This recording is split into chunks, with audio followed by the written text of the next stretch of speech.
सुंदर असं तुकोबराने तुम्हा मला जीवन कसं जगावं याच्यावरती सुंदर उद्बोध करून दिला महाराज. ठीक आहे ना. या मंडपामध्ये असंख्य मंडळी माझ्या समोर उभा आहे.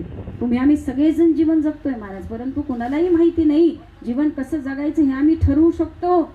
छान जगायचं का उगीच आपलं गरीबासारखं जगायचं, आनंदात जगायचं का उगीच दुःखात जगायचं, हे तुमच्या आमच्या हातामध्ये आहे. परंतु मायबापू तुमचा आमचा मृत्यू मात्र तुम्हाला माहिती नाही. त्यामुळे प्रत्येकाला मायबापू या गोष्टीचा विचार करावा लागेल की आपलं आयुष्य कसं जगलो आणि पाठीमागं आम्ही काय ठेवून गेलो याचा विचार प्रत्येकाने करावा. कारण तुकोबराय सांगतात तुम्ही जीवन कसं जगताना आणि तुम्ही कसं राहिला ना हे जिवंत असेल त्यावेळी समजत नाही का, कारण त्यावेळी समाज आम्हाला त्याचं प्रत्युत्तर देत नाही. परंतु ज्यावेळी ती व्यक्ती आमचा हा देह सोडून निघून जाते ना त्यावेळी त्या व्यक्तीबद्दल असलेला कळवळा हा नंतर समाज गौगवा करत असतो. म्हणून महाराज शास्त्र सांगतो, तुकोबराय सांगतात मायबाप जीवन असं जगा की मेल्यानंतर सुद्धा आपली कीर्ती पाठीमागे राहता आली.